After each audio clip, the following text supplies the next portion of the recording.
In the Gulf of Aden, after a brutal pirate attack led by Khaalid, Captain Thorne of the MV Triton reflects on the moral compromises he made to protect his crew. With Khaalid apprehended and the ship rescued by a Dutch warship, Thorne offers Faarax, a conflicted young pirate who intervened to prevent a massacre, a chance at asylum. As the MV Triton resumes its voyage, sailing into the sunrise, Thorne grapples with the human cost of the conflict and the importance of strategic thinking, hoping for redemption amidst the lingering memories of the battle. Quick pause before we continue. Welcome to Fabled Frames. Please tell us where you're watching from in the comments. Don't forget to subscribe because tomorrow's story is mind-blowing. The Gulf of Aden stretched before the MV Triton, a burnished shield reflecting the sun's relentless assault. Heat waves danced above the surface, distorting the horizon where the sky faded into the seemingly infinite water. Starkly beautiful, the scene concealed an undercurrent of anxiety, a palpable awareness of the danger that had branded this passage Pirate Alley. Elias Thorne, his weathered face a map of past trials, stood watch on the bridge. His familiar, weighty silence contrasted sharply with the engine's deep thrum and the radio's static chatter. The sharp scent of black coffee briefly cut through the pervasive salt air as he held the steaming mug. "Anything on radar, Izzy?" he rumbled, his voice barely audible above the mechanical symphony. Isabel Izzy Moreau, her dark braid pulled taut, spun in her chair, her gaze darting between the screen and the endless marine vista. "Nothing definitive, Captain. Just the usual Yemeni trawlers hugging the coast." "But," she paused, her fingers flitting across the controls. "A contact, small and swift, about 30 nautical miles south. Could be a skiff." Thorne sipped his coffee, his eyes narrowing into slits. "Heading roughly northeast, closing. Premature to call it hostile, but..." She let the unspoken danger linger. "Its course is deliberate." Ben Carter, the ship's callow recruit, a recent Maritime Academy graduate, shifted nervously near Izzy. He raked a hand through his already tousled hair, apprehension warring with a morbid curiosity in his eyes. "Skiff? You mean pirates?" Izzy glanced at him, a flicker of amusement in her expression. "Relax, Ben. Could be anything. Maybe they're rushing to a very late fishing competition."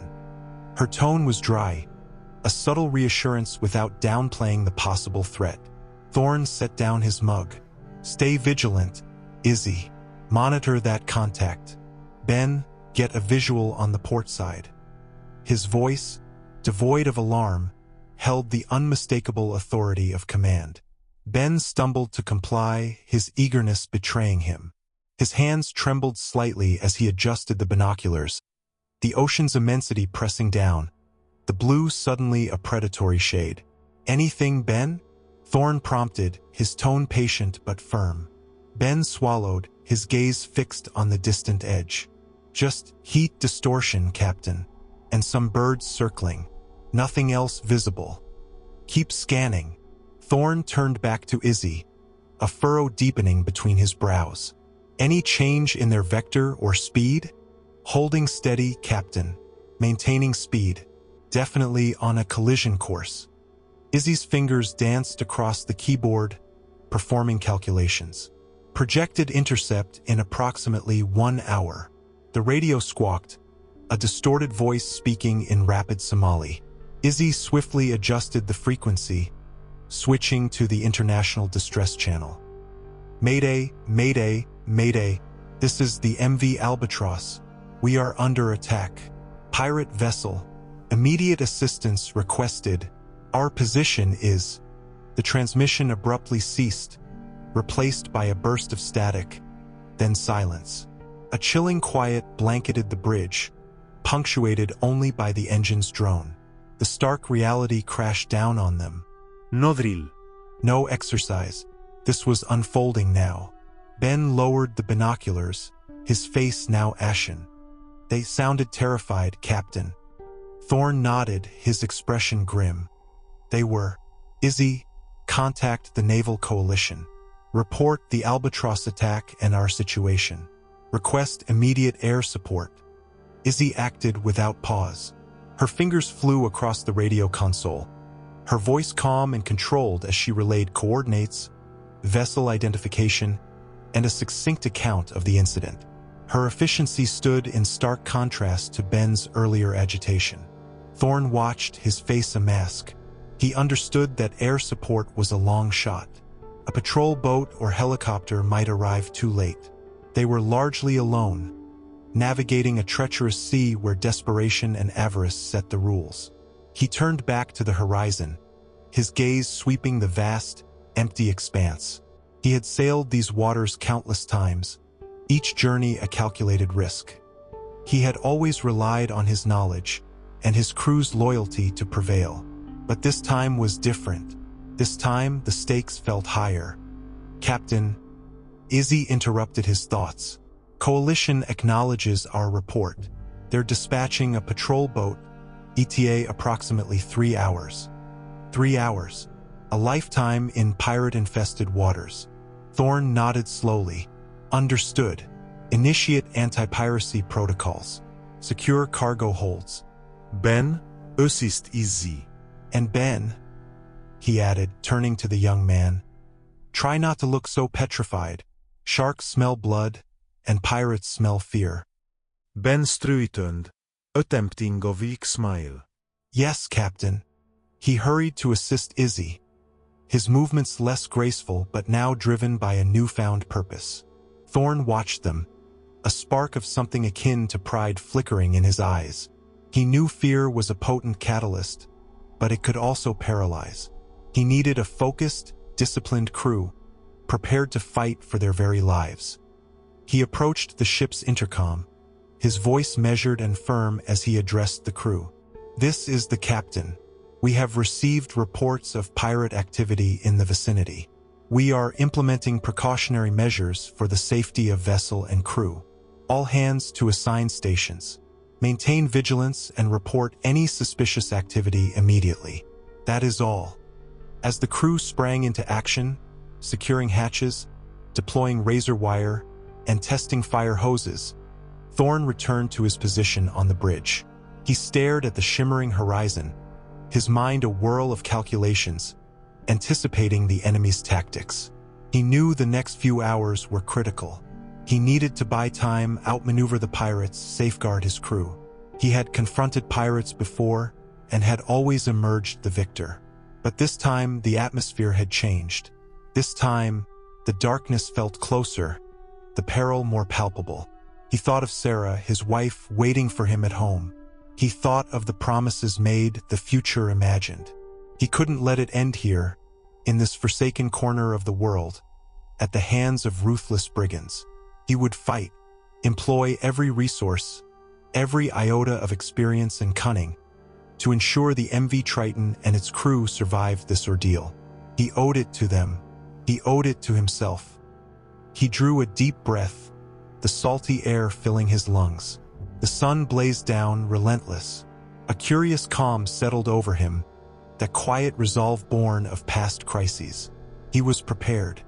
He turned to Izzy, his eyes hardening with determination. Increase speed to maximum. Let's widen the gap between us and those dogs. Izzy nodded, her fingers already adjusting the throttle. The engines roared, propelling the ship forward, slicing through the water with a renewed urgency. The MV Triton, a lone vessel dwarfed by the ocean's immensity, raced against time, against pirates, against the growing specter of chaos. The serpent's path lay before them, and Elias Thorne was determined to chart it, regardless of the cost. The sun, like a malevolent eye in the sky, seemed to amplify the intensity of their perilous journey. Ben, noticeably calmer, meticulously examined the fire hoses. The air crackled with unspoken dread. This was where order would confront anarchy, and morality would be tested by the brutal face of survival. Thorne had a feeling that today, the sea would demand a steep price. Captain's calm, salt-laced air stung Thorne's face as he leaned against the bridge railing. Below, the MV Triton, a steel behemoth, knifed through tumultuous waves. His gaze swept across his crew, each one essential.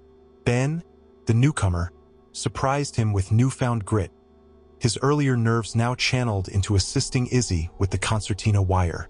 Good. Fear, properly harnessed, could be an unexpected asset. Javier was his anchor as ever. His movements were fluid, silent, as he inspected reinforced bulkheads and secured every port. Thorne's trust in him ran deep. Javier wasn't a man of boasts, but his devotion was absolute, forged in the fires of shared trials years before. Pushing off the rail, Thorne headed to the navigation station, where Abernathy, his security chief, stood awaiting him. The ex-Marine was a stickler for procedure, a man of unwavering order. He also, Thorne knew, harbored reservations about Thorne's more unconventional strategies, a counterbalance he valued. "Status," Thorne rumbled, his voice carrying above the engine's thrum. Abernathy stiffened to attention. "Perimeter secure, Captain. Anti-piracy measures engaged. Crew at their posts. We're awaiting ETA confirmation on air support." "And the skiff?" "Maintaining a parallel course, keeping their distance. They're observing, undoubtedly." A muscle ticked in Abernathy's jaw. "Request permission to engage, Captain. Send a definite signal." Thorne pondered this. Abernathy's preference was always direct and forceful. It held merit, but subtlety often proved more effective. "Negative. We hold. Let them commit first. I need absolute confirmation of their intent." Respectfully, Captain, hesitation seeds ground. Each moment of delay amplifies the threat. Thorne met Abernathy's case, unwavering. "I acknowledge the hazard, Mr. Abernathy. There are other perils. Premature engagement could unnecessarily ignite this situation. We risk being branded aggressors, which could complicate matters later." He paused, letting the logic settle. "Restraint, Mr. Abernathy. Sometimes it's the sharpest weapon."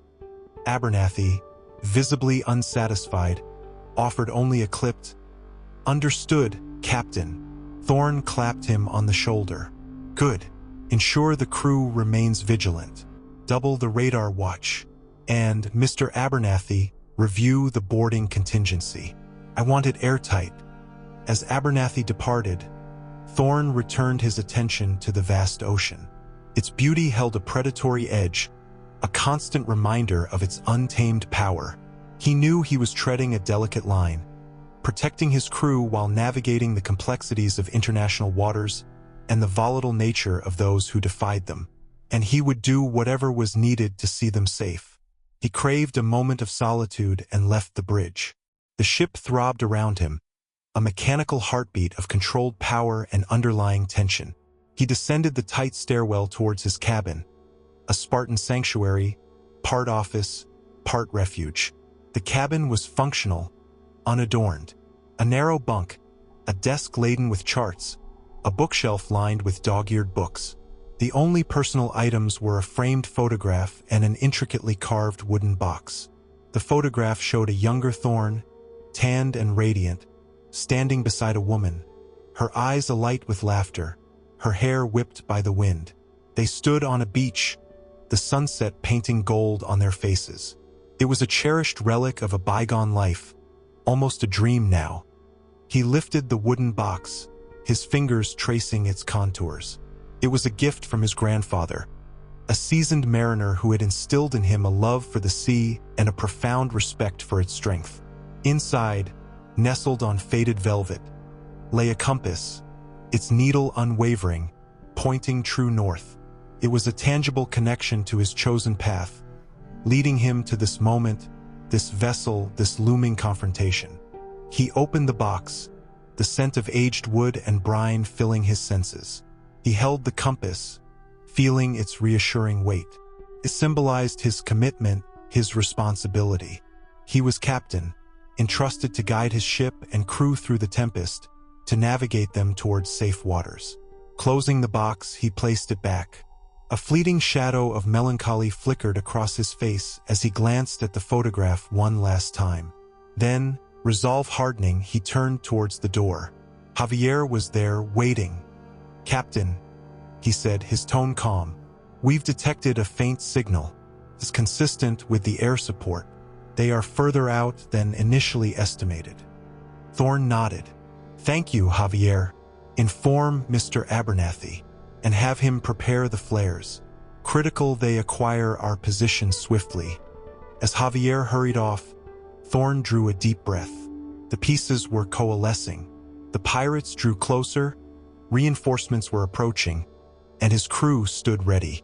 He was ready. He strode back onto the bridge, his gaze fixed on the horizon, his mind a steel trap. The sea always exacted a toll, but he intended to ensure it wouldn't be theirs. The corsairs were coming, and Captain Elias Thorne would be waiting. Whispers on the wind. The air in the radar room was stagnant, a heavy counterpoint to the electrical storm raging across the airwaves. Isabel Izzy Moreau, sealed in by her headphones, gave scant notice to the cooling coffee at her side. Her fingers, nimble and precise, sifted through the cacophony, isolating faint threads of meaning. The familiar hum of maritime transit had curdled into an anxious buzz. Fractured Swahili, agitated Arabic, punctuated by bursts of static that felt deliberately malicious. "Solid intel, Izzy?" Captain Thorne's voice, a gruff command, sliced through the speakers. "Increased chatter, Captain," she replied, her tone a practiced calm. "Substantial uptick in activity within a 50-mile radius. Content is fractured, belligerent. Sounds like coordinated action but poorly implemented." She paused, a crease forming between her brows.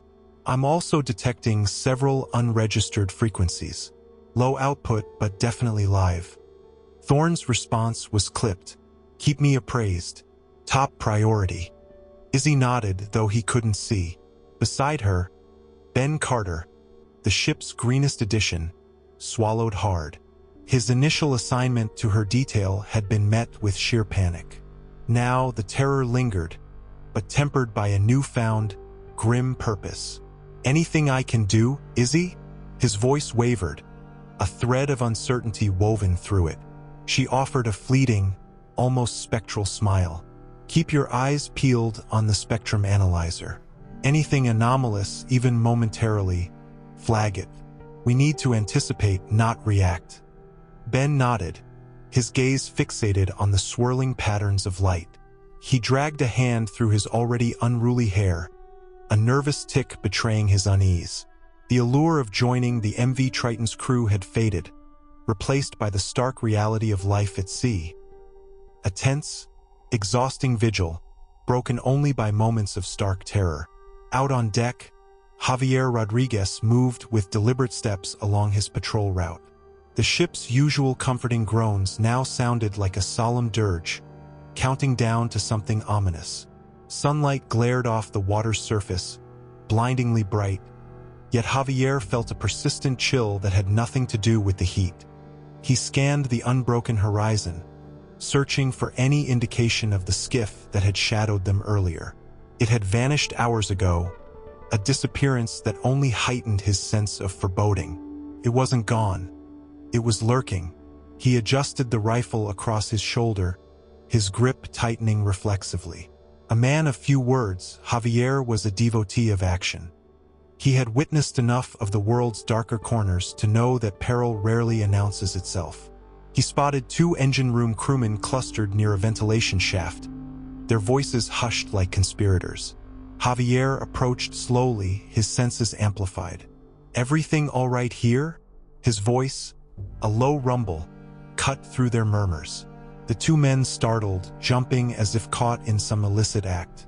One of them, a slight, grease-smeared engineer named Omar, stammered, "Just talking, Javier. Nothing of consequence." "Talking about what?"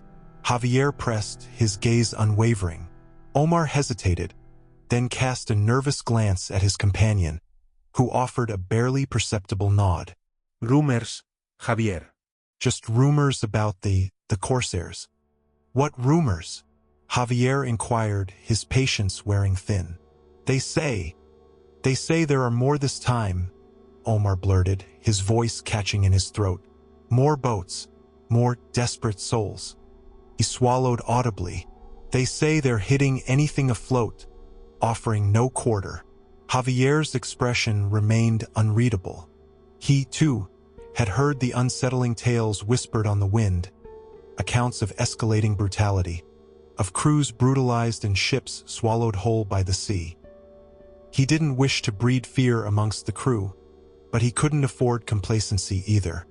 "Dismiss rumors," he declared, his tone firm and resolute. "Focus on your duties. Captain Thorne is in command. He'll ensure our safety." He doubted the conviction in his own words. He trusted Thorne implicitly, but even the most capable leader could not defy fate's caprice. He clapped Omar on the shoulder with a reassuring heft. "Get back to your stations, and maintain composure. Panic serves no one." As the engineers scurried away, Javier resumed his rounds, his thoughts churning. The rumors were unsettling, yet they also served as a stark reminder of the stakes. This was far more than a matter of merchandise and earnings. It was a matter of existence. Back in the radar room, Izzy's concentration tightened like a coiled spring. The activity on the airwaves had intensified, bordering on frenetic. She had managed to extract a few isolated phrases, enough to begin assembling a disquieting picture. "Ben," she said, her voice a clean, sharp command. "Zero in on this frequency. I suspect it's their locus of control." Ben leaned forward, his eyes widening. The screen showed a series of swift, coded bursts, fragmented by static. He didn't recognize the coding, but he could discern the urgency pulsating within the transmission. I'm not sure what I'm seeking," he faltered. "Anything recurrent, anything divergent. They'll employ a sequence, a beacon. Locate it." Izzy directed, her attention unyielding. Time stretched and compressed in equal measure. Each tick of the clock was an eternity, yet the moments evaporated with chilling rapidity. The pressure in the radar room was nearly tangible, a leaden weight pressing down on their shoulders. Suddenly, Ben inhaled sharply. I think I've pinpointed something." He gestured to a repeating sequence of tones, embedded within the coded burst. It was almost imperceptible, a ghost of a signal, yet undeniably present. "That's it," Izzy exhaled. "Their identifier." Swiftly, she adjusted her apparatus, locking onto the transmission. Now she could track their communications, eavesdrop on their schemes. It was a gamble, a perilous risk, but their only path to ascendancy. As she monitored the chatter, the fractured words began to form coherent sentences. She heard discourse regarding objectives, geographic coordinates, and impending deadlines. She heard the detached, calculating cadence of men prepared to commit atrocity to procure their desires. A tremor coursed through her. The perceived threat had crystallized into reality. The marauders were approaching, and their arrival was imminent. She engaged the microphone, her voice level and controlled despite the apprehension consuming her from within. "Captain Thorne, this is Izzy. We have confirmation. They're inbound." The jackal's shadow. Salt spray lashed Khaalid's face as his gaze swept over the assembled men. The nascent dawn bled across the horizon in shades of violet and copper, a reflection of the turmoil brewing within him. He spat a wad of phlegm into the frothing sea from the captured dhow's railing. His prize, the lumbering MV Triton, a floating promise of riches.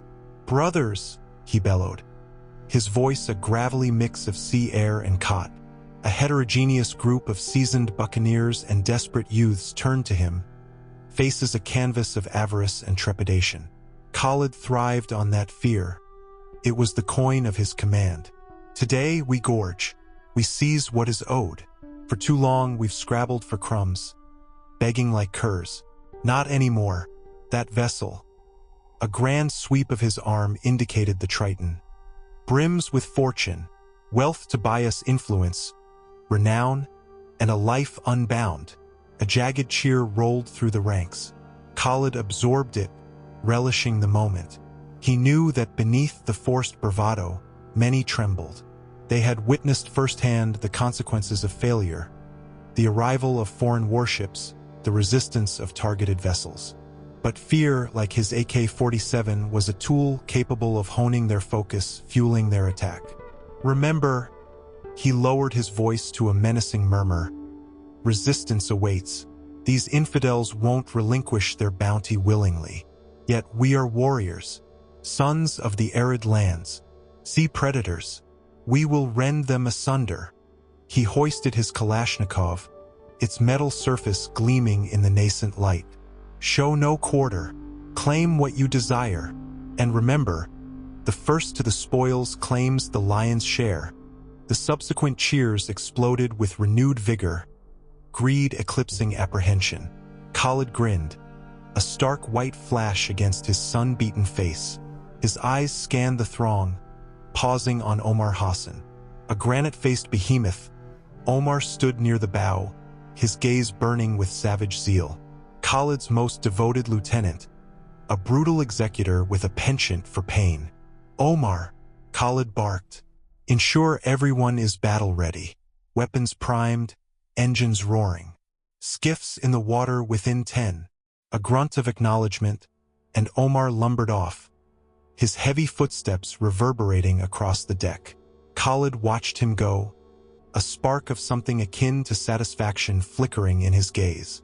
A crude instrument, but undeniably effective. His attention then drifted to Faarax Hassan, lingering at the group's edge. Omar's younger brother, yet disparate as sand and sea.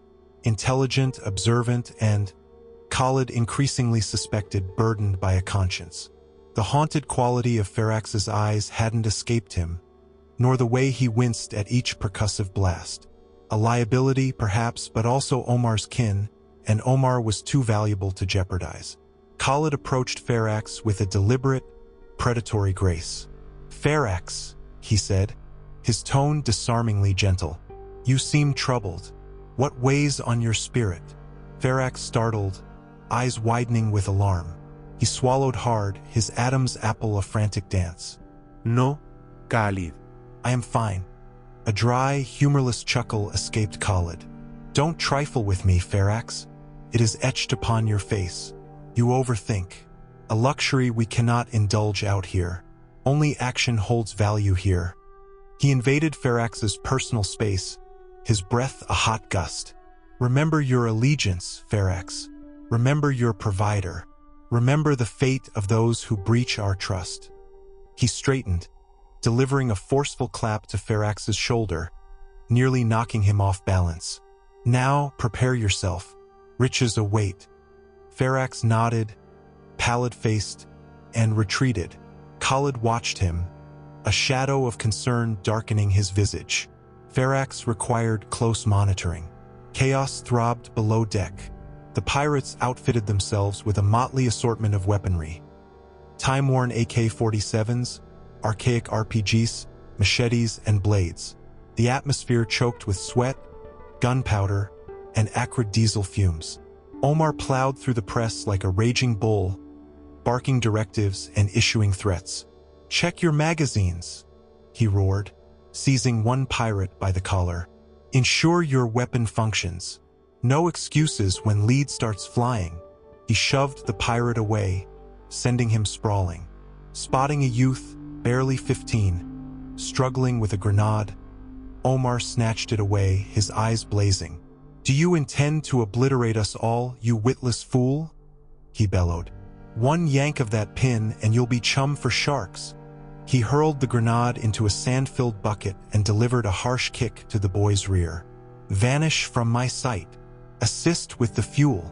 He continued his rounds, inspecting the skiffs. The two small fiberglass boats overflowed with jerry cans, ammunition crates, and grappling irons. A quick inspection ensured the engines purred smoothly. The attack hinged on celerity and the element of surprise. He discovered Faarax wrestling to load a crate of ammunition into one of the skiffs. "Expedite, Faarax," he snapped. "We are not gifted with endless hours." Faarax glanced up, his face a mask of exhaustion. "I strive, Omar." he replied, his voice barely audible above the uproar. Omar sighed, his fury momentarily subdued. He understood that Faarax was not suited for this existence. A natural dreamer, a voracious reader, a profound thinker. He belonged in a classroom, not aboard a pirate vessel. Yet, circumstance had dictated his path, just as it had shaped Omar's. "Just execute your task, Faarax," Omar said softly. "Just persevere."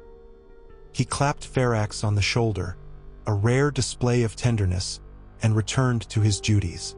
The sun climbed higher, casting elongated shadows across the deck. The MV Triton drew closer, a silent, unsuspecting leviathan. The assault loomed. From the bridge, Khaalid observed, eyes narrowed, hand gripping the pommel of his dagger. The predator was ready to pounce. He savored the taste of victory, the promise of wealth, the intoxication of power. He suppressed the nagging doubts at the back of his mind, the whispers of risks, of potential repercussions. He was committed too deeply to retreat. He lifted his hand, signaling to Omar. The skiff's engines roared to life, rending the morning calm. The pirates, faces set with grim resolve, swarmed aboard. The skiff surged ahead, slicing through the waves toward the MV Triton. The hunt was underway. The fate of the MV Triton and its crew teetered on a knife's edge, suspended between the allure of plunder and the chilling specter of bloodshed. The predator's shadow had engulfed them, iron and salt. The first sign came as a stammering rip of automatic gunfire, slicing through the morning quiet. Not a sharp crack, but a desperate, uneven hammering that vibrated in Elias Thorne's bones. On the bridge of the MV Triton, he squeezed the chair arms, his knuckles bone-white. Confirmed. Small arms fire starboard. The radar confirmed the danger. Two skiffs accelerated towards them, their wakes carving frothy gashes in the cerulean water. He snapped orders into the calm, his voice a study in composure. All hands brace, security teams, stations, engineering, evasion protocol. Seal watertight doors on my command. The Triton, a steel leviathan built for transoceanic freight, not skirmishes, was about to be tested. Thorne's meticulous planning now came into focus. The drills, the simulations, all sharpened into a keen edge of strategy. Below, Ben Carter, face ashen, lurched down a narrow passage, gripping a fire axe as if it were salvation. Izzy, the battle-scarred security chief, thrust a rifle into his trembling hands. "Safety off, Carter. Aim and fire. No thinking, just do." Ben's swallow was audible, his mouth desert dry. He had signed on for cargo, not combat, damn it. Aboard the lead skiff, Khaalid the jackal Farah howled with maniacal delight, wind tearing at his unkempt beard. The salt spray stung, unheeded. He reveled in the surge of adrenaline, the potent drug of command. Faster! Close! Show them the jackal's teeth. Omar Hassan, Khaalid's ever-present lieutenant, tightened his grip on his AK-47, his expression a stony mask. He loosed a burst of shots toward the Triton, the rounds ricocheting harmlessly off its reinforced hide, a noisy declaration more than a threat. Faarax, Khaalid's brother, crouched low, his gut twisting. The sharp reek of gunpowder burned his nostrils, mingling with the bitter taste of fear. He loathed this, the brutality, the pointlessness. But blood and loyalty had snared him in a path he now despised. The skiff screamed alongside the Triton, the distance closing with harrowing rapidity. Launched with practiced ease, grappling hooks snagged the railing, their metal talons biting deep. Board them. Now, now, now! Khaalid's voice rasped, raw with frenzy. The raiders scrambled up the ropes, their faces twisted in a grotesque mask of avarice and desperation. Omar was first over the rail, his AK-47 spitting lead. Two security personnel, dug in behind a makeshift barrier of stacked containers, returned fire. The air convulsed with noise, the deck shuddering under the staccato dance of impacts. One guard crumpled, hand clutched to his chest, a dark bloom spreading on his uniform. The other, pale but resolute, kept up the barrage, forcing the pirates into cover. Thorne, watching the digital tableau unfold on the bridge monitors, his jaw tight, barked, "They're aboard. Alpha Team, engage. Bravo Team, perimeter secure." He reached for the comm, his voice precise. "Engineering lockdown initiated." Seal all watertichtors. Repeat, seal all watertichtors. Below decks, a klaxon shrieked, its piercing cry resonating through the vessel. Hatches slammed shut with echoing booms, dividing the ship into isolated pockets, some traps, others shelters. Ben Carter, heart hammering a frantic rhythm against his ribs, trailed Izzy through the warren of passageways, the fire axe a burden in his grip. They reached their station, a cramped corridor leading to the engine room. "This is it, Carter." Izzy's voice was gravel-edged. "Hold this line. Let no one pass." Ben nodded, knuckles bleaching as he clutched the rifle. A jolt of pure adrenaline coursed through him, awakening a basic urge to live. He was no longer a cargo handler, he was a defender. On the bridge, Thorne observed as the pirates infiltrated the ship, their sheer numbers overwhelming his security forces.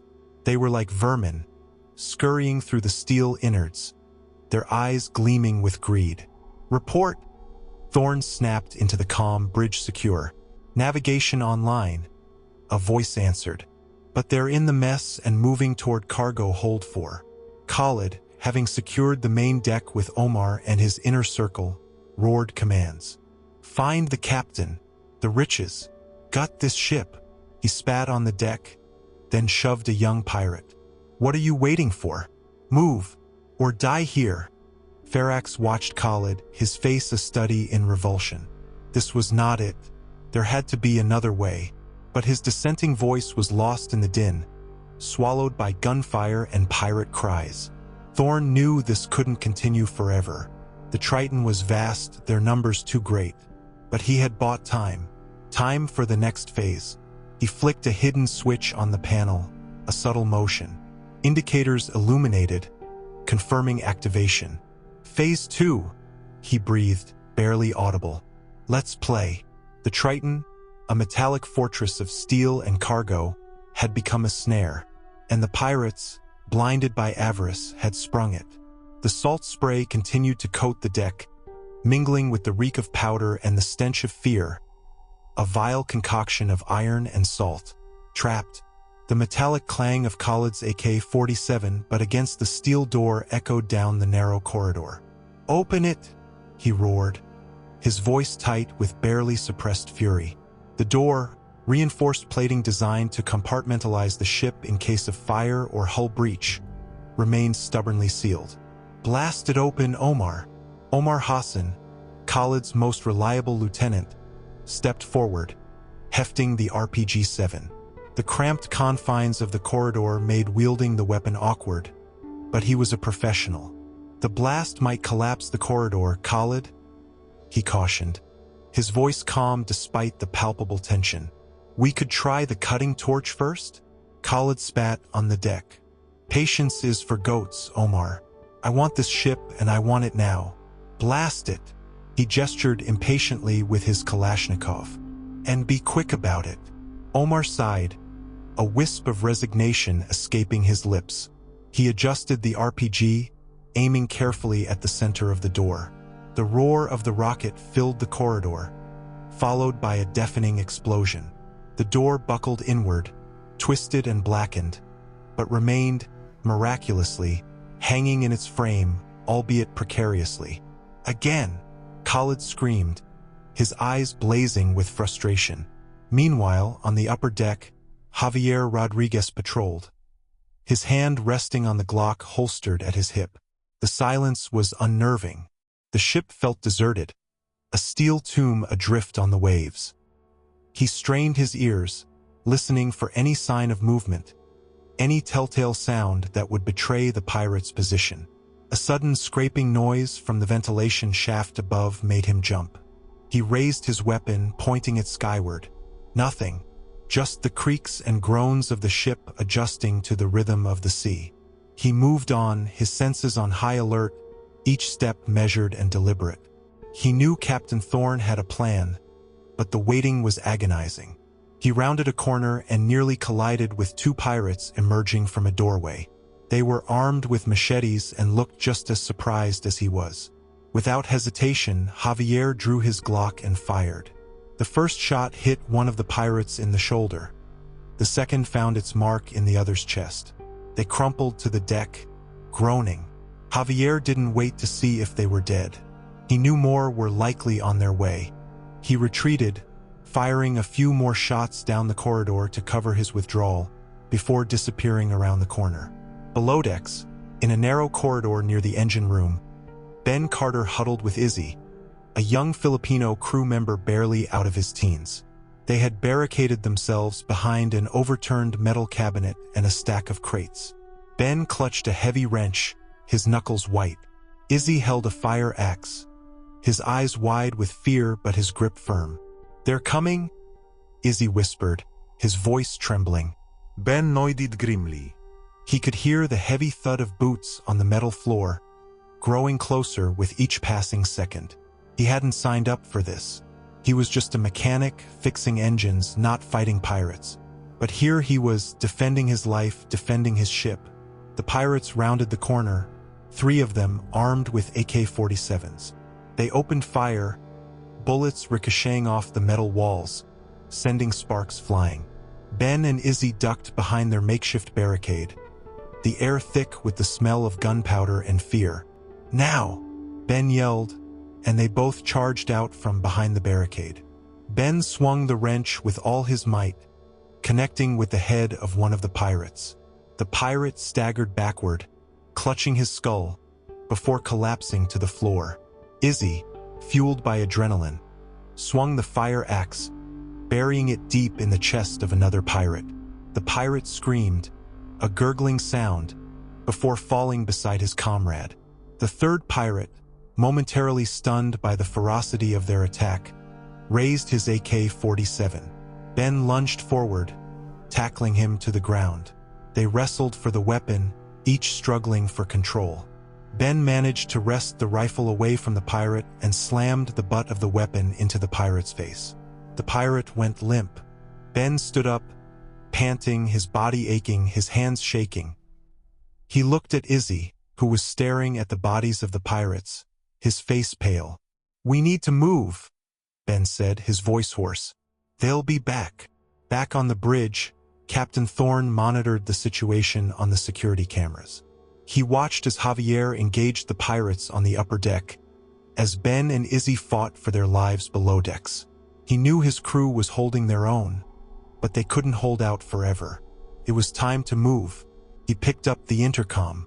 "All crew members, this is the captain. Phase 3 is now in effect. I repeat, Phase 3 is now in effect. Godspeed." In the corridor, Khaalid watched as Omar prepared to fire the RPG again. The first blast had weakened the door, but it hadn't broken through. He was losing precious time. The longer it took to secure the ship, the greater the risk of interference from other ships or, worse, a naval patrol. "Fire!" he barked impatiently. Omar hesitated. "Khaalid, there must be another way. This is destroying the ship." Khaalid grabbed Omar by the throat, his eyes blazing with fury.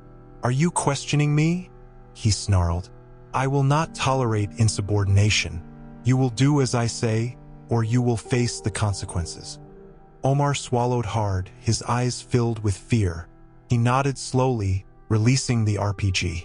He knew better than to defy Khaalid. He aimed and fired. The explosion was even louder than before, the force of the blast shaking the entire ship. The door finally gave way, collapsing inward with a deafening crash.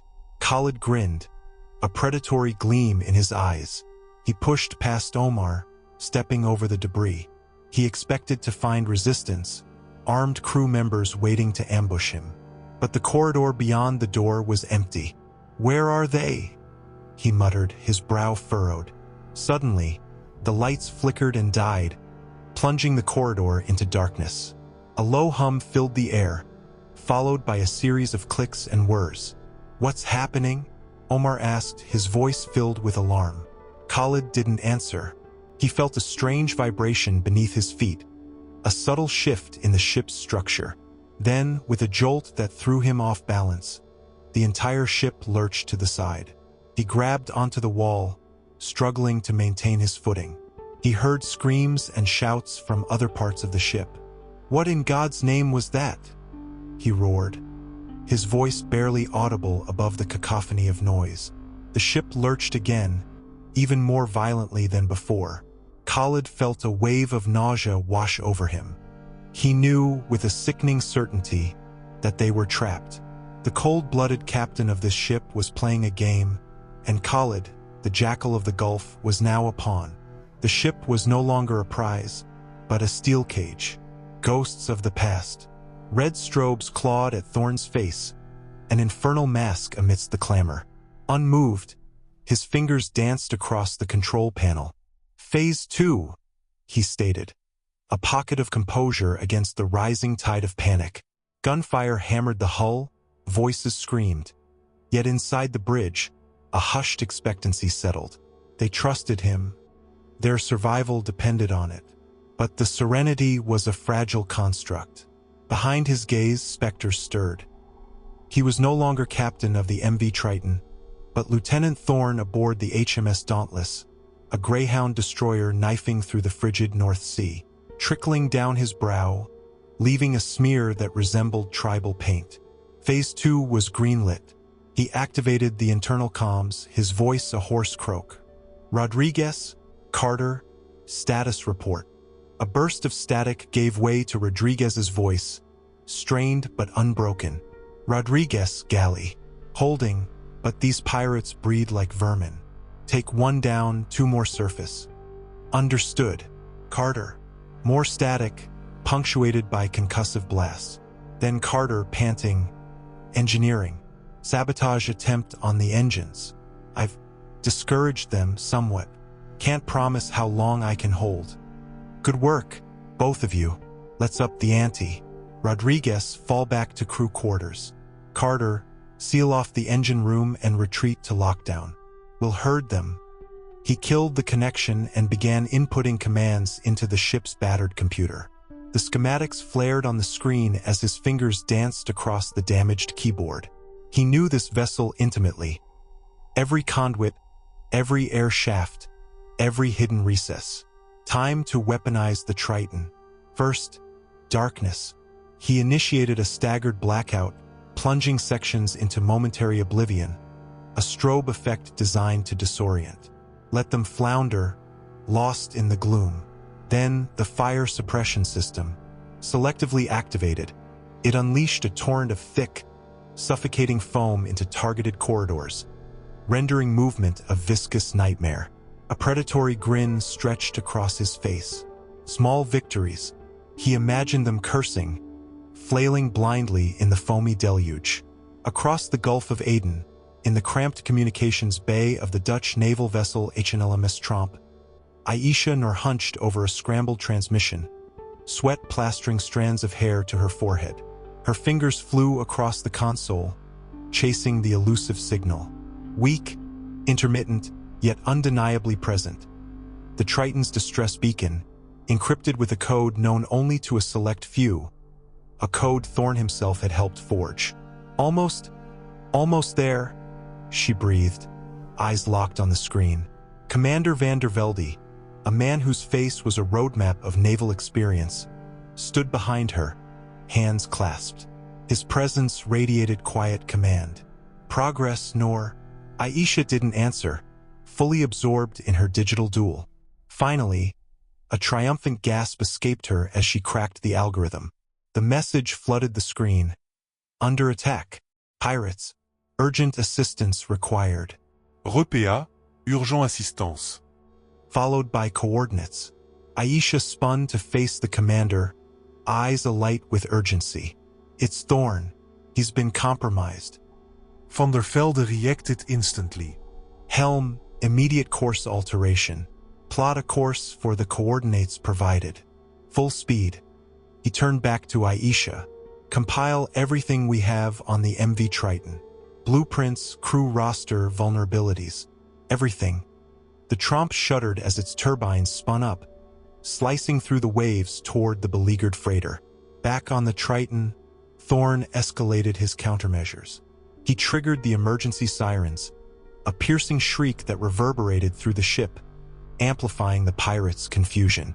He manipulated the ventilation, channeling Arctic blasts into select zones, turning them into frigid hellscapes. These were mere delaying tactics, he knew, but every second counted. He moved to the PA system, grabbed the microphone, and activated the broadcast. His voice, amplified and warped, echoed through the ravaged vessel. "This is Captain Thorne. To any pirates who understand me, I offer a simple choice. Abandon ship now, and I guarantee your safe passage. Remain and face the consequences." A calculated lie. He had no intention of letting them escape justice. But perhaps it would plant a seed of doubt, a flicker of fear. Perhaps it would erode their resolve, however slightly. Below deck, Rodriguez, face streaked with grime, crept through the dimly lit corridors. His grip tightened on his improvised weapon, a hefty wrench, poised to strike. The unpredictable blackouts hampered visibility, but he could discern the pirates' harsh cries echoing through the steel maze. He reached the crew quarters entrance, the steel door already partially sealed. He slipped inside, engaging the lockdown mechanism behind him. Alone for now, but others would seek sanctuary here. They had to prepare for a siege. Deep within the ship, Carter toiled with frantic energy, his hands slick with grease and grime. He'd fashioned a network of booby traps from salvaged parts, spare wiring, and sheer ingenuity. A desperate gamble, but all he had left. He heard the pirates battering the engine room door, their shouts intensifying. Time was evaporating. He armed the final trap, a tripwire connected to a jerrycan brimming with volatile fuel. One errant step and the entire compartment would erupt. On the bridge, Thorne monitored the radar display, scanning for any indication of the approaching warship. Nothing yet, but he banked on their arrival. He needed to stall. He accessed the ship's external communications and initiated a continuous loop of garbled static on all emergency channels, hoping to disrupt their communications, preventing them from calling for assistance. His attention shifted to the ship's automated defenses. The Triton wasn't armed for combat, but possessed a few security features: high-pressure water cannons intended to deter boarders, electrified fences lining the outer decks. He brought them online, hoping to create a deadly obstacle course for any pirate foolish enough to venture into the open. Abruptly, the bridge doors crashed open, and two pirates surged in, AK-47s raised. Thorne remained unmoved. He anticipated this. The lead pirate, a hulking brute with a tapestry of scars etched across his face, barked an order in Somali. Thorne feigned deafness. "Looking for something?" he inquired, his tone dangerously level. The pirate lunged, swinging his rifle like a club. Thorne ducked, the weapon whistling past his ear. Snatching a fire extinguisher from its mount, he smashed it into the pirate's face.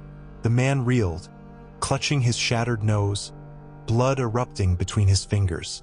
The second pirate unleashed a barrage of fire, bullets tearing through the console. Thorne dived for cover behind the helm, the air stinging with the pungent reek of cordite. Trapped, but not defeated. Not yet. He still held a few aces. His fingers closed around the emergency override switch. A reckless gambit, one that could inflict crippling damage, but he saw no alternative. He flipped the switch. The ship bucked violently, sending the pirates sprawling. A cacophony of alarms deafened the senses. Emergency bulkheads slammed shut, isolating the bridge. Thorne was alone once more, but now the Triton itself had become a combatant. The advantage was shifting, betrayal and redemption. Faarax navigated the close confines of the radio room, the air thick with the tang of old smoke and stale bodies. What once served as a conduit for simple maritime chatter had been transformed by Khaalid's men into a makeshift nerve center. A Medusa's coil of pilfered satellite phones and jerry-built antennae spidered across the deck, all tethered to a coughing generator that spat fumes in the corner. The room pulsed with a jittery energy that mirrored the turmoil within him. He understood the stakes implicitly. Khaalid's fury was the stuff of legend, a capricious and devastating force akin to a sudden squall. Yet, the memory of the Triton's captive crew, especially the captain's quiet dignity amid defeat, clawed at his conscience. The promised gold felt tarnished, its luster dulled by the terror he'd witnessed. Omar had caught the shift. He had noticed the flicker of doubt in Faarax's eyes, the poorly veiled revulsion when Khaalid bragged of the easy spoils ahead. That glimpse unsettled Omar more than any outburst from Khaalid himself. Reaching the central array, his heart hammered a frantic rhythm against his ribs. The captain's words echoed in his mind, spoken during their brief, fraught parley before the lockdown. "There's always another path, son." The captain had seen something within him, a spark beyond the pirate's facade. Drawing a small, corroded wrench from his pocket salvaged earlier from the Triton's engine room, he located the main power conduit. A subtle act of sabotage, just enough to scramble the signal, to buy the captives some breathing room. He clenched the wrench, knuckles bone white. This was the moment. A silent prayer escaped his lips as he swung the tool, severing the connection with a sharp, electrifying snap. Brief darkness, then the generator coughed back to life, casting the room in a wavering, unreliable glow. Faarax swiftly reattached the access panel, feigning nonchalance as he left. He found Omar stationed against the corridor wall, his face a canvas of worry. "What were you doing in there?" Omar breathed, his voice a bare thread of sound. Faarax shrugged, attempting insouciance. "Just ensuring things ran smoothly. A routine check." Omar's gaze sharpened, suspicion lacing his tone. "Don't play me false, Faarax. I saw you. What did you meddle with?" "Nothing," Faarax countered, his voice hollow. He averted his eyes. Omar seized his arm, his grip unexpectedly firm. "Khaalid will execute us both if you've courted folly. He'll flay us alive. Tell me."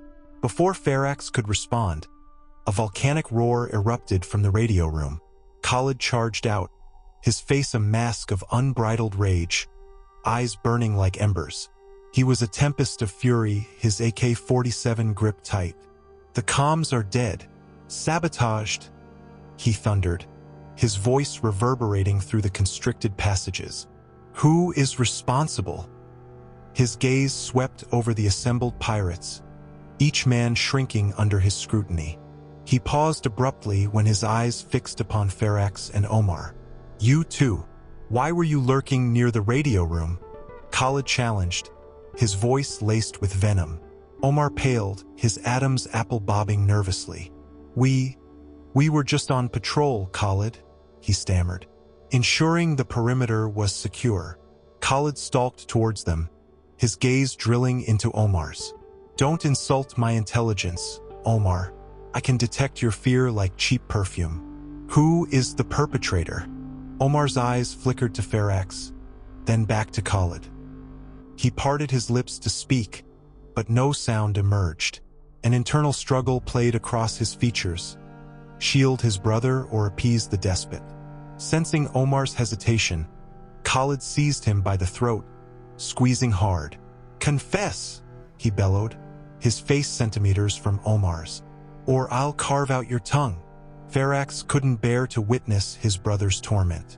He stepped forward, his voice trembling but resolute. "It was me, Khaalid." Khaalid released Omar, who gasped for air, clutching at his throat. Khaalid swung his full attention towards Faarax, his eyes gleaming with predatory interest. "You?" Khaalid asked, his voice deceptively mild.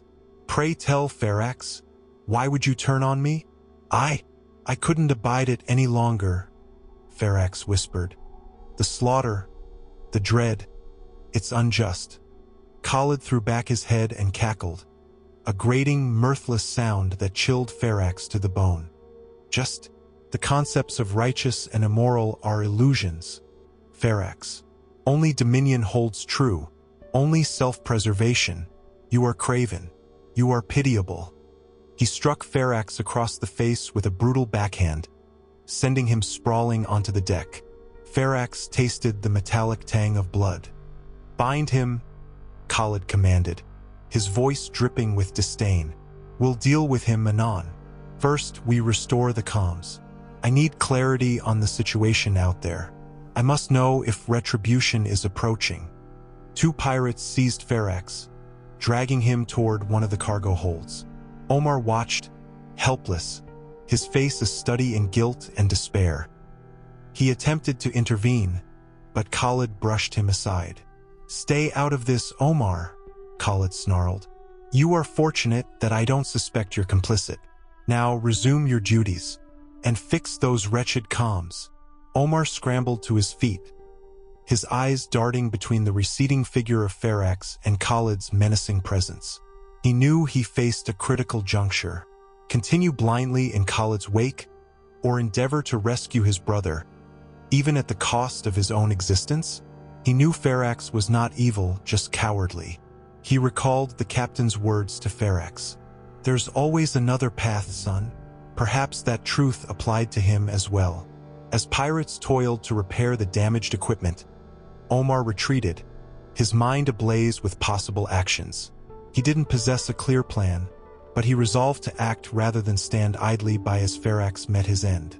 He sought a way to aid him, even if it meant betraying Khaalid and all he represented. The Kraken awakens. Adrenaline, a bitter, old companion, coursed through Thorne. The stall had paid off. Khaalid, blinded by his rage and a craving for authority, was playing right into it. The pirate captain swaggered onto the bridge, eyes like burning coals fixed on Thorne. You fancy yourself a strategist, Captain? Khaalid spat, his gold tooth flashing like a warning beacon. A miasma of sweat, diesel, and something sharper, the metallic tang of his crew's fear, filled the air. Think you can outwit me? Just buying time, Thorne replied, his voice a steady counterpoint to the frantic drumming in his chest, his trembling hands hidden from view. For the inevitable conclusion, Khaalid barked a laugh, a sound ripped from the back of his throat. Inevitable? You're a corpse walking, Captain. This ship is mine. He lunged forward, a curved Somali dagger materializing in his grasp. Say your prayers. Engage Phase 2, Thorne barked into his calm, the command sharp and concise. Instead of panic, a cold resolve settled over him. He moved with the lethal grace of a seasoned warrior, snatching a fire extinguisher from its bracket and aiming the nozzle. The jet of foam erupted, engulfing Khaalid's face in a whiteout. Exploiting the moment of disorientation, Thorne swung the heavy cylinder, connecting with Khaalid's wrist. The sickening snap of bone echoed as the dagger clattered on the deck. A roar of agony and fury ripped from Khaalid's throat. Flailing blindly, he landed a blow on Thorne's jaw. A starburst of pain erupted, the coppery taste of blood flooding his mouth. He staggered, fighting to remain upright. This wasn't a brawl he desired, but a necessary diversion. He evaded another desperate swing and seized Khaalid's arm, using his momentum to hurl him against the console. A cacophony of alarms blared as sparks flew from the damaged equipment. Khaalid retaliated with a brutal headbutt, sending a shockwave of agony through Thorne. He battled the instinct to collapse, honing his focus on the raw will to survive. He hammered a fist into Khaalid's gut. Then again, each strike fueled by long-dormant fury and a prayer for his crew's deliverance. Below, pandemonium reigned. The crew, alerted by the ruckus overhead, sensed a shift in the balance. The pirates, rattled by the sudden alarms and the radio silence, grew increasingly apprehensive. On the bridge, Thorne and Khaalid were locked in a savage dance, a maelstrom of violence in the confined space. Thorne managed to clamp Khaalid in a suffocating headlock, cutting off his air. Khaalid clawed at Thorne's arms, his face darkening to a plum color. Just as Thorne thought he might actually incapacitate him, Khaalid delivered a crippling knee to the groin. Thorne's breath exploded from his lungs, his grip faltering. Khaalid shoved him away, staggering back and clutching at his throat. He glared at Thorne, murder blazing in his eyes. A gesture summoned his men, who clogged the doorway. "Kill him," he croaked. Before they could obey, a different sound shattered the chaos, the earth-shattering thunder of naval guns. Outside, the placid waters of the Gulf of Aden had become a maelstrom. The MV Triton, a Dutch warship answering Aisha Noor's scrambled distress call, had arrived. Its 76mm cannon was raining hellfire on the pirate skiffs flanking the Triton. The skiffs, flimsy fiberglass shells armed with RPGs and machine guns, were hopelessly outmatched by the Triton's devastating firepower. The first vanished in a blinding inferno of shrapnel and burning debris. The second attempted a desperate evasive maneuver, but was swiftly crippled, its engine coughing black smoke and its occupants scrambling for their lives in the churning water. On the bridge of the Triton, all movement ceased. Khaalid's men, jolted by the sudden intervention, froze. Thorne seized his chance, sweeping a leg, sending one crashing to the deck.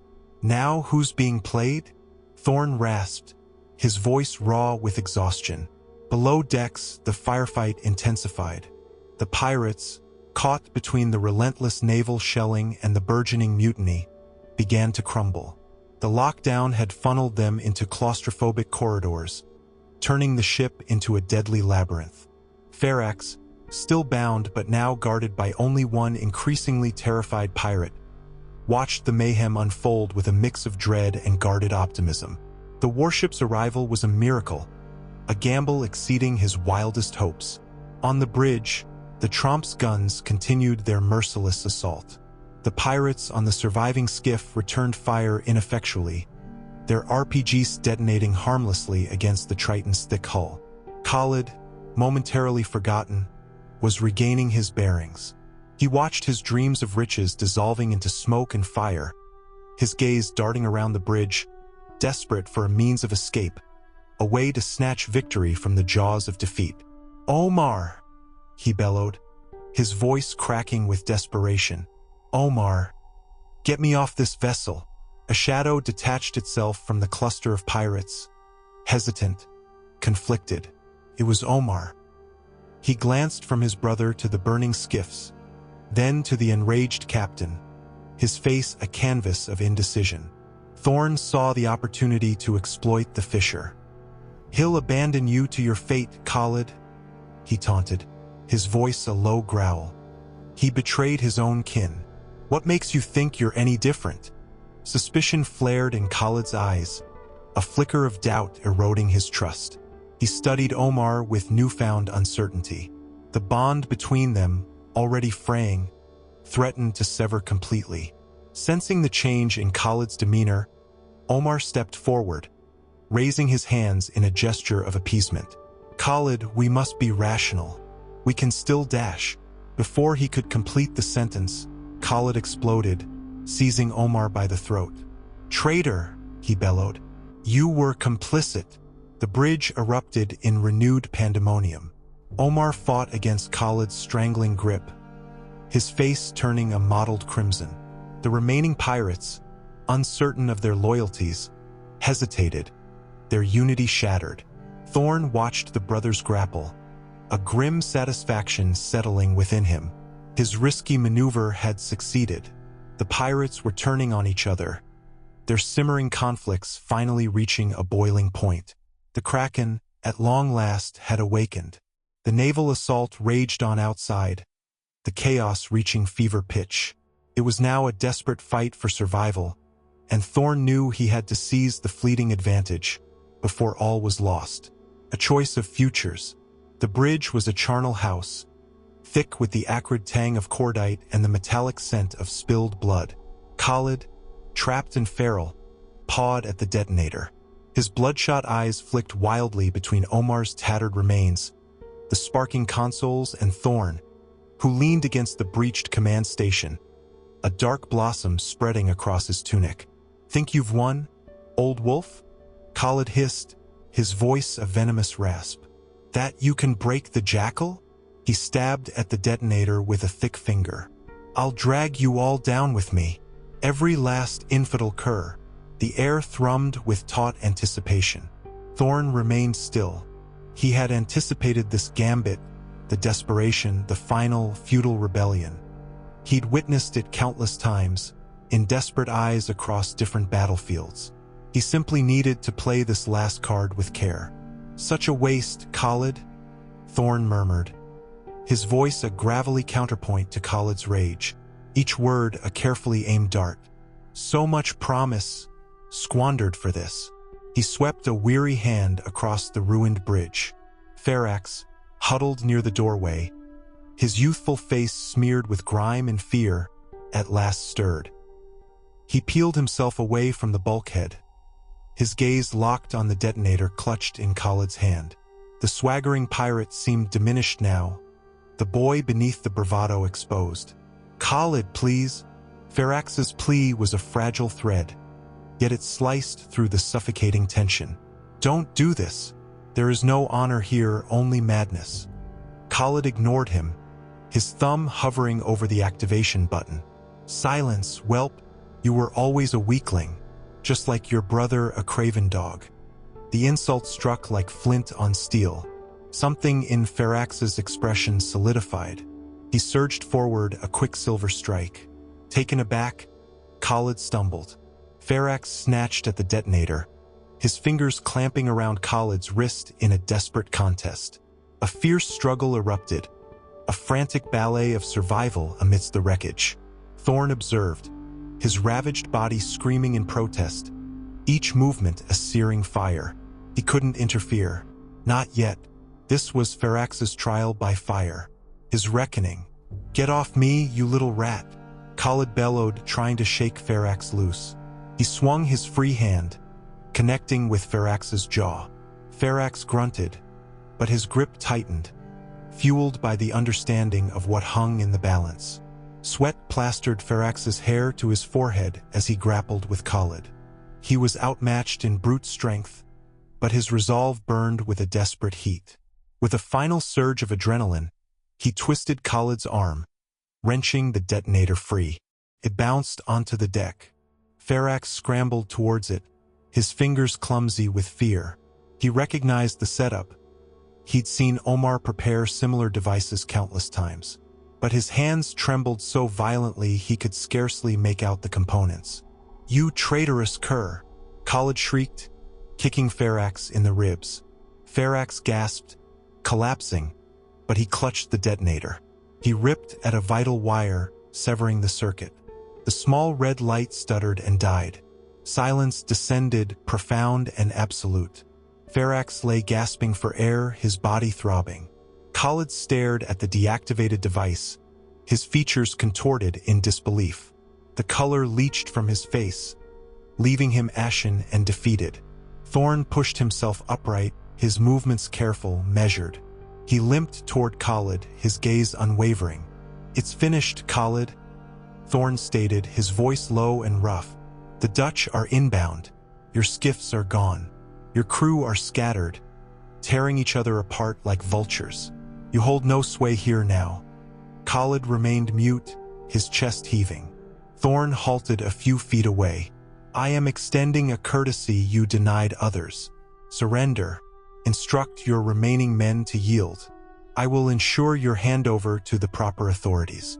You will face due process. Imperfect, perhaps, but just... He paused, allowing his offer to resonate. Or you may continue this farce. You can choose to die here, on this bridge, a meaningless footnote in a forgotten conflict. Become a martyr to your own warped creed. Khaalid finally met his gaze, his eyes blazing with renewed fury. Never, he roared, lunging at Thorne, a tarnished blade materializing in his grasp as if conjured. Thorne was prepared. He had foreseen this too. He flowed aside, redirecting Khaalid's forward momentum. He seized Khaalid's wrist, applying precise pressure. The knife clattered harmlessly to the deck. With a swift, brutal motion, Thorne slammed Khaalid against the wall, pinning him. "You squandered your chance, Khaalid," Thorne said, his voice stripped of emotion. He held Khaalid's stare, revealing the cold, unyielding resolve within. The same resolve that had ensured his survival, that had forced him to make impossible choices, to sacrifice all for the sake of his people. Khaalid struggled in vain, Thorne's grip like iron. He was stronger than he appeared, his strength drawn from the dregs of adrenaline and years of buried rage. "I should have gutted you when I had the opportunity," Khaalid rasped, his face twisted in venom. "Conceivably," Thorne countered, "but then you would not have made this crucial selection. You would not have exposed your true self, a craven bully cloaked in barbarity." He tightened his hold on Khaalid's wrist. "Surrender is the first step on the road to amends." The distant drone of engines intensified. The Dutch vessel was closing. Khaalid's gaze flickered with primal dread. He recognized the end. Defeat left a foul taste on his tongue. "Damn you, Thorne," he whispered, his voice cracked. "Damn you eternally to hell." Thorne released him. Khaalid slumped to the floor, a broken husk. He stared at his own hands, as if seeing them for the first time, the hands that had wielded the knife, the hands that had signed the death warrants, the hands that had ushered him to this desolate juncture. Faarax, still prone on the deck, watched Khaalid with a mixture of pity and repugnance. He had chosen his path. He had chosen to safeguard the ship, to defy Khaalid, to betray his own brotherhood. He questioned if he could ever live with the repercussions. Thorne turned his attention to Faarax. "Assist me in securing him," he directed, his tone weary yet resolute. "It's time this ended." Faarax slowly struggled to his feet, his body aching, his heart heavy. He looked from Khaalid to Thorne. He perceived two paths diverging before him, one, a desolate trajectory of violence and despair, culminating in inevitable doom. The other, a path fraught with uncertainty and remorse, but perhaps also with the promise of absolution. He understood which he had to embrace. The nascent rays of dawn pierced the breached windows of the bridge, casting elongated shadows across the devastated scene. The din of the Dutch warship intensified, an assurance of deliverance, yet also a stark reminder of the grievous price exacted. The critical choice had been made, and the prolonged, arduous journey toward bearing its consequences had only just begun. Echoes on the water. Dutch Marines flooded the bridge, their movements a study in lethal efficiency. Khaalid, still sputtering curses in shredded Somali, was wrestled into submission, zip ties cinching his wrists raw. The fight had evaporated, leaving behind only a sullen rage flickering in his gaze. He resembled less a dreaded pirate chieftain and more a spoiled brat denied his candy. Thorne observed the scene, a detached calm settling over him as the adrenaline ebbed, leaving behind a hollowness that ached. "Secure him," a Marine officer barked, his Dutch accent clipped and precise. Two men frog-marched Khaalid toward the Black Hawk chopper thumping overhead. The dhow was already in tow, its remaining complement, mostly injured and thoroughly broken, being processed by another squad of Marines. Near the shattered remains of the detonator, Faarax stood, his young face a canvas of relief warring with deep sorrow.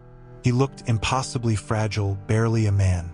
Thorne approached him with careful steps. "You saved this vessel, Faarax," Thorne murmured. "You stopped him." Faarax avoided his eyes, staring at the deck, his shoulders slumped in defeat. "He would have killed everyone. All of you." "He would have," Thorne conceded. "But you intervened." He paused, choosing his words with painstaking care. "The Dutch authorities will want to speak with you, of course. But I can try to vouch for you. Explain the circumstances. This isn't who you are, Faarax. I can see that." At last, Faarax looked up, a fragile hope glimmering in his eyes. What will become of me?" "I can't promise anything," Thorne admitted. "But I can plead your case, argue that you acted under coercion, that you actively averted a massacre. Perhaps they could grant you asylum. A chance at a clean slate, far removed from this life. The very notion seemed to terrify him. Begin again? Where? I possess nothing. No family. You have your brother, Thorne reminded him gently. Omar, he wouldn't wish this upon you. He wouldn't want you to become another Khaalid. Tears welled in Faarax's eyes. He gave a slow, almost imperceptible nod. Okay, he breathed. Okay, I'll cooperate. Thorne placed a hand on his shoulder, a silent pledge of support. Good, I'll do all I can. He knew the odds were stacked against them, a gamble in a labyrinth of legal complexities and diplomatic machinations. But he had to try, for Faarax, for Omar, for the memory of Ali. As Faarax was escorted away, Thorne pivoted to Izzy, who remained riveted to her radar console. Any sign of trouble, Izzy? All's quiet, Captain, she reported, her voice professional. The HNLMS Tromp is escorting the Dow and its prisoners back to Djibouti. We're clear to resume our original trajectory. Much obliged, Izzy, Thorne responded, managing a weary smile. Secure the bridge. I require solitude for a while. He lowered himself into the embrace of his captain's chair, the worn leather familiar beneath his touch. The bridge's silence, once a refuge, now felt oppressive, saturated with the weight of recent events. He closed his eyes, the images a relentless slideshow behind his eyelids. The sheer terror etched on his crew's faces, Khaalid's manic fury, the haunted expression in Faarax's eyes, Ali's lifeless form. He considered Aisha, whose quick instincts had ultimately saved them all. He owed her a debt of gratitude, if their paths should ever cross again. He contemplated the compromises he'd made, the moral boundaries he had blurred. Had he, in his efforts, become the very embodiment of the evil he fought? He recalled the faces of sailors lost in battles past, faces he desperately tried to bury but that invariably resurfaced. The sea always extracted its tribute, and he was merely the appointed collector. The sun began its ascent, painting the sky in vibrant strokes of apricot and gold. The horizon stretched before them, boundless and unforgiving. The MV Triton, scarred but unbowed, resumed its journey, slicing through the waves like a wounded sea monster. Thorne opened his eyes, the sunrise mirrored in their depths. He bore a responsibility to his crew, to the memory of those they had lost. He had to safeguard them, guide them through the perilous waters ahead. He rose to his feet, squaring his shoulders, his gaze fixed on the distant horizon. He wouldn't forget the day's events. He wouldn't allow the memories to fade, but neither would he allow them to drown him. He had to move forward, to learn from his mistakes, to be better than he had been. He activated the ship's intercom. "This is the captain," he announced, his voice ringing with authority. "We've ridden out the tempest. We've paid dearly, but we're alive, and we shall continue our voyage. Let's get back to our duties." Below deck, the crew stirred. The residue of fear lingered, a persistent shadow, but now mixed with a profound sense of deliverance, of thankfulness. They had survived. They were going home. Thorne turned his attention back to the sea. The sunrise burned away the last traces of darkness, illuminating the way forward. He knew the voyage ahead would be long and demanding, but he also knew they would face it as one. As the MV Triton sailed toward the sun, the echoes of battle dissolved into the immensity of the ocean. Only the memories remained, seared into the hearts and minds of those who had survived, and a fragile hope flickered that in the wreckage of the storm, they might somehow find redemption. He knew that hope was a treacherous companion on the high seas, but it was the only offering he had left.